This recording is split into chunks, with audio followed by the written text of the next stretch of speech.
Hello and welcome to another Daily Muppet. In today's video, I want to answer some of the questions that were put in the comments below from the last video, get through some of those, talk about January and if some budget is expected or if any, discuss kind of the news that's been put out there from that. I want to talk about Rashford and Sancho, some information I have on what's going on through the international break and Rashford's injury. Talk about potential other names at striker, including some of the ones that have come up, and take a look ahead and discuss as well still the sale of the club and where things stand at the moment. Today's video is once again brought to you by OneFootball. We've teamed up with OneFootball to help bring you the best in football news. If you're looking to keep up with everything going on these days, and it is a lot as the season goes into full swing, and there are games in nearly every league and country in the world, download the OneFootball app today for free for your iPhone or Android. Their easy-to-use app is clean and attractive. You can see the latest transfers, top news curated for you, match scores live, streaming without subscription, and so much more, all built and personalized for your interests. Click the link in the description below today to download OneFootball and get all your football news, aside from the Muppeteers, of course, all in one place. So first, let's talk about a couple of these questions. I think these are good questions that I selected out from below the last video, so I'm going to start at the top here. From Tom Ayton, could you talk about how the club view Laird fitting into the future at the right back position? Equally, how would he himself view a right back signing? I see Laird. Yeah.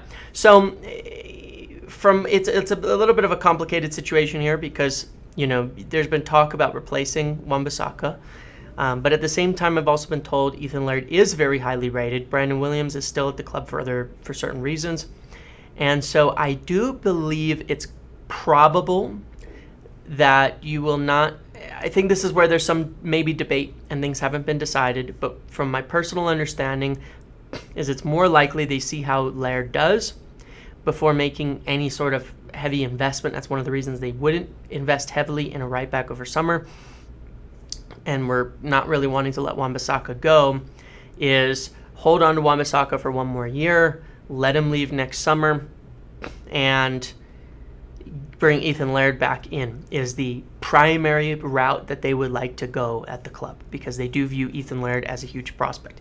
I think if another right back were to be brought in, like a young, high-potential player, from Laird's side, he would then look to move on with his career, and so we'd see a similar situation to James Garner. But they do believe he's a better player, and one that there are definitely people at the club, from where I've heard, that believe he should be the guy challenging the starting spot next year, and I think that is being into consideration.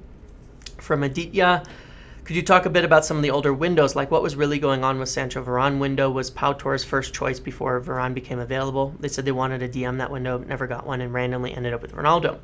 So that window, the first two priorities were always Sancho and a center back. And Pau Torres was far and away the highest choice, top choice center back from the recruitment area, from the scouts and analytics department at United. Left-footed center back cover. They figured he'd be the perfect partner for Harry Maguire to move to the right, and he would play as the cover center back, sweeper center back, similar to Varane in terms of a style, but left-footed and a profile they didn't have. Very highly rated. When Varane became available, that's who United turned their attentions to. So that is what happened there. In terms of that midfielder, that was the third priority there. However, Declan Rice was the top choice, and his price was viewed as far too expensive, and the money was not available for him. And then Camavinga was one that Oli really liked and wanted, but he turned down United at that time, and they simply did not approve funds for a backup. There was nearly a move made for Saul on loan, but that did not happen. When Ronaldo became available, a lot of pressure came in. But Ole Gunnar Solskjaer also did want Ronaldo. I know there's been conflicting stories on this, but I know for certain that Ole did want Ronaldo as well. And so when he became available, I'm not saying everyone was on the same page, because there was plenty of people in the scouting, analytics, and coaching team that did not think he would fit into the team, but there was Ole Gunnar Solskjaer wanted him, and there were other people who did as well. And so they went for it. From Arunya, sorry if I pronounced that wrong. Hi James, hope you're well now. Just wanted to ask, if they're planning future windows and strategy in the market, does it mean bad news on the potential sale of the club? No, and I'll talk about that more in a minute. It's not connected. The football hierarchy is still going to do their job. However, I will talk about budgets, because the budgets and the money that's being talked about indicates to me that the club is still in a sale, and they have not worn out the storm, certainly because the sale of the club is not a short-term thing. It is not something that is just down to fan pressure. It is due to the financial situation and many other factors. From Nikhil, great video, James. Any names you heard on potential goalkeepers? Would love any of the current 3 Spanish national goalkeepers. No, I haven't heard names. There was links from the scouting department to Magnan and Mike Magnan in that is a very popular one among names. It's up in the air. That is one I'm sure they're going to be building a list of names, but it's going to be dependent, as I mentioned in the last video with regards to the Dean Henderson situation. If they evaluate his season and think he can be up for the job, then they will keep him next year. Otherwise, they will look to sell him and then purchase a goalkeeper. So it's going to be a bit fluid as the year goes on, that situation. Who is the best striker prospect in a post-Haaland and Nunez market? Osimhen, Nkunku, Schick are names that jump to mind. Curious to know your thoughts on the best fit for United in terms of play style, adaptability, goal record, injury record, etc. Real good question. I think that a lot of this depends not just on Ronaldo. As we know, he's going to go, but also Anthony Martial and his fitness and how he goes through the year, but also Marcus Rashford. I look at it this way. If you have Anthony Martial up, fit, and firing, then you might want a player like how Ten Hag was looking at Arnautovic, a physical bruiser number 9, in which case, maybe you get someone like Schick who could just score goals. If you want an all-arounder and you don't have a striker set, then Osimhen makes sense. He's a good striker who can do everything, and United are definitely interested in him. If you're looking for more of an Anthony Martial type of striker, I imagine maybe someone who comes a little deeper, a middle more fluid in the front 3, who's more involved in link-up, then Nkunku makes sense. So it really comes down to what Ten Hag feels, as the season goes on, fits the team best. If you've got a runner in Rashford who can play down the middle, do you want a big physical player who can get in the box, finish off headers, win aerial duels? In that case, the top prospect is probably someone like Osimhen, who's very well-rounded. But it really depends what kind of model he goes through the season, and obviously we've seen so many changes already. It's very hard to predict that. I know they're looking at many different names, but I think in an ideal world, it depends a lot on Anthony Martial. If he sticks around, then I think it'll be a more physical, fast, bigger player. But if he cannot get healthy, then United would probably end up looking in the long run at 2 strikers.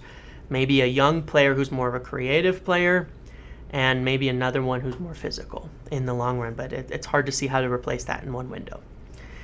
So good question. Sam Manu asks, do United feel they have enough cover for Eriksen? Is it Iqbal or some other youth player? Yes, they do. And United feel they have enough coverage in the midfield right now. I mentioned this before, but I don't expect them to make a signing for a midfielder anytime soon now. With the current players that are in place, with Iqbal, with the players coming through the youth game that Ten Hag was watching, with his coaches and Fletcher, you've got a lot of young talent coming through the midfield there, and they wouldn't have let Garner go if they did not feel they did. So, yes. So that's the end of the question. So getting into the topics, I wanted to first talk about loans. I haven't heard much about loans here. 2 things. One, Ethan Laird is impressing really strongly on his loan, and that is related to that first question. There are many people at the club who believe that keeping Ethan Laird and having him become the first, the challenging right back next year is the simple plan, and why United won't let Wan-Bissaka go until summer and not bring in another right back. And I think that's the most likely outcome there. I spoke to someone close to Birmingham City who was giving me some information about, Chong, his deal, the details of it right at the end of the window, and he talked about Hannibal absolutely glowingly. That Hannibal is an incredible talent. He's starting to really impress people at Birmingham City, and that's an interesting one. So he's starting to find his place. I think he'll start more games. Birmingham City are in a fight to stay above being relegated, and since Chong and Hannibal have come in, they have 2 wins and a draw. And he's doing really well. And so I've heard that specifically, that Hannibal is doing extremely well now, and hopefully we'll be getting a lot more run in the Birmingham City side. and really impressing some people, and will fast become a fan favorite there as well, as he is for us United fans who've watched him as a youth player and know what potential he has to bring to the table, and how good he actually is. In terms of Rashford and Sancho, basically what I've heard here is that Rashford, there's a story that came out that Rashford would likely be back in time for the City game, and I believe this to be true. What I had heard just before, the day before that, was that in terms of his fitness, he was likely technically fit enough to join up with the English squad. Now, I know they'll probably never want to say that, but likely fit enough to join up with the English squad. However, not necessarily all the way fit to be playing and starting games. So it was decided between the coaches, player, and staff that it would be better for him to stick behind, work on his fitness, and work with Ten Hag extra over the break, who wants to continue working him as a number 9, and he's likely to become the first choice number 9 until Anthony Martial gets healthy. I have not heard anything about Anthony Martial's injury. At the moment, it sounds like it's still an issue of something related to his Achilles, maybe a tendinitis, that there's pain, and they're waiting for the pain to stop. That's sort of the assumption being made from what I've heard. I've not heard anything about him even returning to full training, so it's a bit of a concerning situation at the moment. But Rashford is being trained and will be worked with over the break to more and more into that first choice number 9 role. And I think that Ten Hag is also, from what I understand, quite delighted to have both Rashford and Sancho back in, staying and being able to do extra training work, because the next phase, I did talk about this in the last video, but the next phase of his workings after solidifying the back is definitely working more on these patterns and front three, kind of how it all ties in together. So some extra work for Rashford and Sancho over the international break is to be expected. And I think both players, the club, and everybody have discussed and feel that their best chance of making it into the World Cup squad is to really tear up some trees and continue their form with the club as it's been over the last few weeks. Keep that goal-scoring record up, keep winning games, keep improving, and they will be undeniable that they should be brought to the World Cup. And I think they're all on the same page with that, as they've not been players who've been highly selected recently, and they're just starting to really get into form. Beyond that, there's a story about Goncalo Ramos from Portugal as a potential striker signing. And my understanding of this is that it's unlikely in January, as I said, unless Ronaldo leaves. If Ronaldo leaves, a player like Ramos could be a signing. United have looked at him. They have scouted him. They are scouting him. They do like him. They could go in for him in the near future. So that is one that to keep an eye on. I've also been told to keep an eye on other names in Portugal, including the Evan Nielsen, where there was a fake story, but that didn't turn out to be real, but one that United have been watching and looking at. And so a striker from the Portuguese league could be something to look for. And as I've said, the striker situation, a lot of it comes down to what happens with Anthony Martial through this season, what happens with Rashford through the season, and where Ten Hag feels that he is missing a profile. In terms of the January budget, my understanding is there's none. I think this was confirmed. I said this before, that the spending of Anthony was not in the budget, that they asked for more, that it was not there, that it was taking from next year's budget, and that there'd likely be nothing for January, but in summer, it would still be limited without Champions League. One thing I can say is almost every target United are looking at is going to probably require Champions League in the summer. But as I've said, the signings next summer, as it stands, and we'll talk about the club sale in a moment, but as it stands in terms of budget, you're talking about Laird at right back, Hannibal into the midfield, maybe Diallo on the wings, and then the budget would really all come down to departures of maybe Van de Beek, Ronaldo, to bring in an attacker, a striker, a bigger money striker would have to be funded by that and Champions League. But in January, it's very likely if Ronaldo goes, then a player like Ramos might be looked at. That would be an option for January if Ronaldo leaves. But it is unlikely otherwise without a sale that there's any money in January. And this was confirmed by Laurie Whitwell, who said that while Ten Hag is talking about lining up targets in January, the executives at United are saying there's no money. And that was to the point of that one question about does planning for future windows indicate something on a sale? And that's what I want to come to next.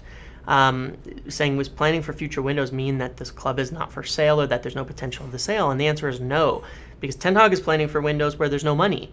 So this is this disconnect between the hierarchy and the football people. This is the disconnect between the ownership and the football people. They're always going to be looking at planning for it. Up top, they have a different view of the financial state of the club. And I cannot make this more clear.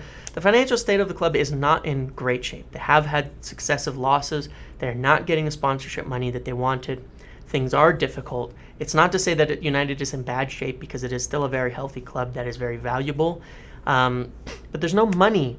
The payments now are ballooned. They've cleared off a lot of wages, but spent so much money that there's not all this extra cash anywhere. There really isn't extra cash or extra money anywhere to just throw at things. And there's definitely not money for the renovations, the stadium, all of the things that they're intending to do as it stands at the moment. It's a long process. My understanding, though, is that in the last 2 weeks, lawyers related to the Glazer family did meet with people, potentially with interested parties. I don't know who they met with, but that was related to the financial situation and a potential sale of the club, whether in full or in part. And they were meeting, so discussions are still happening behind the scenes, but this is a slow boat. And as I've said, it's going to be now essentially time to wait and see. Things are moving, things are happening on that side of it, but it's a slow moving process, and it's going to take some time. And there's still no guarantees. It still comes down to all of the Glazer family agreeing, which has not happened yet. And it's something that you want to see. People who are interested, like Ratcliffe and such, will want to be careful not to get into a war where it ends up everybody's rushing in and trying to buy it, and it gets bidded up to 5-6 billion, because that is not a realistic price for some of the parties that are interested in it now. But there are an American consortium interested.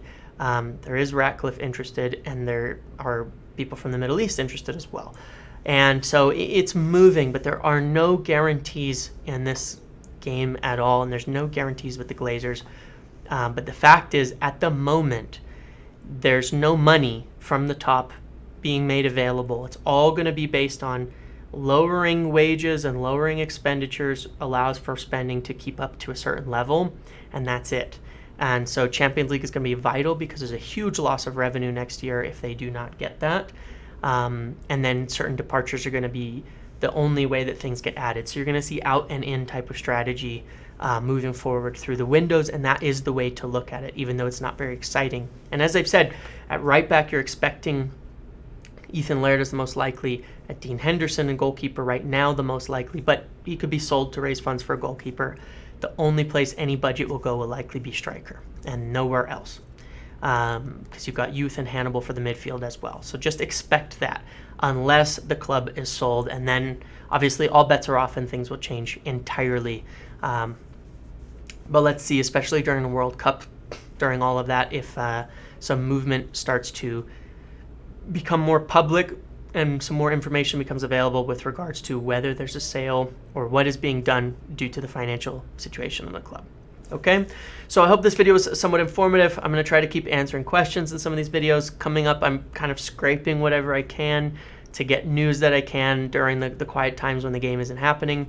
And like I said, I might do some fun different type of videos and streams and things like that with the web app on FIFA or something like that. I don't know, just to make something and kind of create some kind of content, talk about performances of the players in the international games. If you have ideas, again, things you want to see, questions you want answered, leave them in the comments below, and I'll get to them in ensuing videos. But in the meantime, thank you so much for watching. Make sure to like, comment, subscribe, turn notifications on, and I will see you in the next one.